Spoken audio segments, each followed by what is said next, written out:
नमस्कार, मैं राहुल कठेरिया। प्रधानमंत्री मोदी जी ने अचानक से नेता प्रतिपक्ष राहुल गांधी जी को प्रधानमंत्री आवास में मिलने के लिए बुलाया। साथ ही साथ चीफ जस्टिस ऑफ इंडिया यानी कि माननीय सुप्रीम कोर्ट के मुख्य न्यायाधीश साहब को भी उन्होंने मिलने के लिए बुलाया।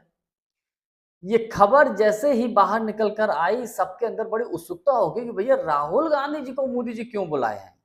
जो राहुल गांधी 24 घंटे मुद्दों को लेकर मोदी जी के ऊपर हमला करते रहते हैं, उनको क्यों बुलाया।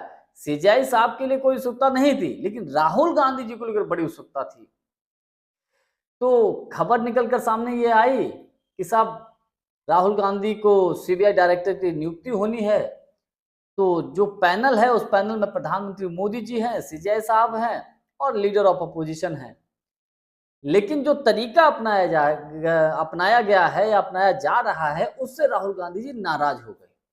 नाराज होकर वो चले भी आए और आकर उन्होंने एक पोस्ट लिखी, एक चिट्ठी लिखी और चिट्ठी देखते ही देखते सोशल मीडिया पर वायरल हो गई। आपने एक तरीका देखा होगा, मोदी जी जब जब कोई बड़ा डिसीजन लेते हैं, उससे पहले वो उस मुद्दे से ध्यान भटकाने के लिए कुछ ना कुछ नया करते हैं।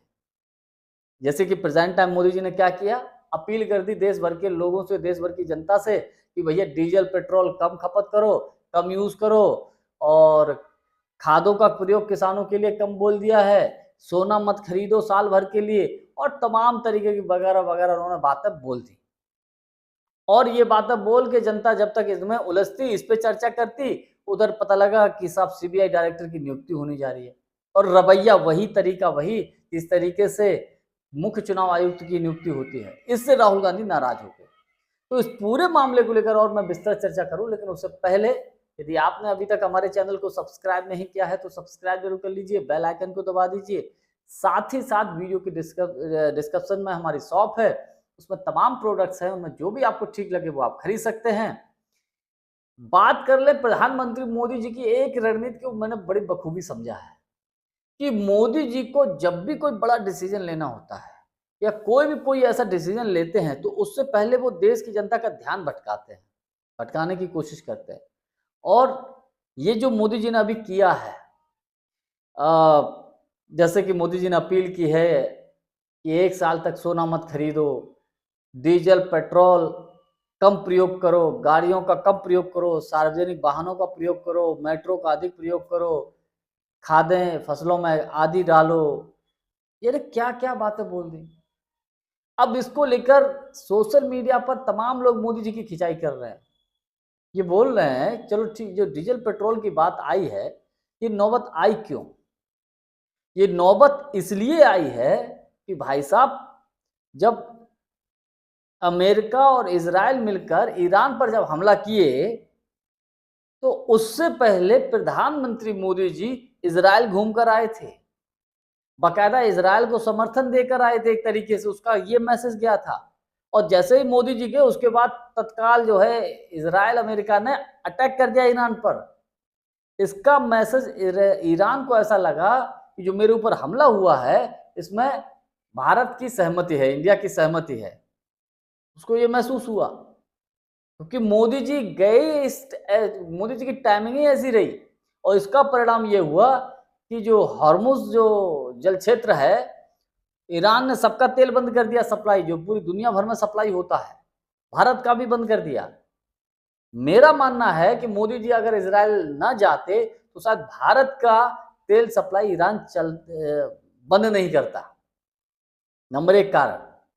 दूसरा, ये तेल पेट्रोल की जो दिक्कत आ रही है या गैस की, ये इसलिए और आ रही है क्योंकि आपको याद होगा, अमेरिका के कहने पर, डोनाल्ड ट्रंप के कहने पर प्रधानमंत्री मोदी जी ने रूस से तेल खरीदना बंद कर दिया।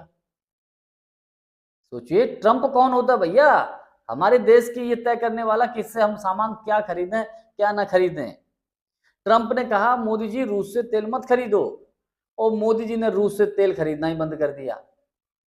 अगर ईरान प्रतिबंध लगा भी देता, आप बात समझिए, अगर ईरान प्रतिबंध लगा भी देता, भारत में तेल निर्यात ना करता भारत को, या गैस ना आने देता, और अगर रूस से तेल आ रहा होता, तो भाई साहब जो मोदी जी ने जो आगाह किया है तेल के लिए, डीजल पेट्रोल के लिए, ये नौबत नहीं आती। तो उसकी देन खुद प्रधानमंत्री मोदी जी है, इनकी गलत नीतियां हैं। मोदी सरकार की गलत नीतियों की वजह से देश की आर्थिक स्थिति बहुत खस्ता हाल हो चुकी है। तो ये जो मोदी जी अपील कर रहे हैं, ये इनकी खुद की कमियां हैं। तो इसको लेकर जो है, अब एक तरफ तो ये चर्चा चल रही है। अब अच्छा आप ये बताइए, किसानों से कह रहे हैं कि साहब खाद कम डालिए, वो केमिकल्स वगैरह का कम प्रयोग करिए, रासायनिक उन चीज़ों का। अगर वो कम प्रयोग करेंगे तो जो उत्पादन होता है, क्या वो उत्पादन कम नहीं हो जाएगा? जब उत्पादन कम हो जाएगा फिर क्या होगा? भाई दिक्कत भी बढ़ जाएगी। तो कहीं न कहीं ये मोदी सरकार की गलत नीतियों का ही परिणाम है। अब बात करते हैं राहुल गांधी, अब इन मुद्दों पर उलझाए, तब तक राहुल गांधी जो है को बुला लिया साहब नियुक्ति के लिए, क्या नाम, सीबीआई के डायरेक्टर की नियुक्ति के लिए। अब राहुल गांधी सीबीआई साहब गए, अब उनके सामने वही पुराना तरीका, जैसे मुख्य चुनाव आयुक्त की नियुक्ति करते कि साहब नाम सामने रख दिए अचानक से, ये नाम है, आप इनमें से आप कोई एक सेलेक्ट कर लीजिए। अरे कैसे कर लीजिए? आपने कोई नाम रखा है, मेरे पास उसकी कोई लिस्ट नहीं है, उसके बारे में बैकग्राउंड नहीं पता है, तो कैसे कर लें? भाई लीडर ऑफ अपोजिशन है, उनको पहले से पता होना चाहिए और ये देना भी चाहिए।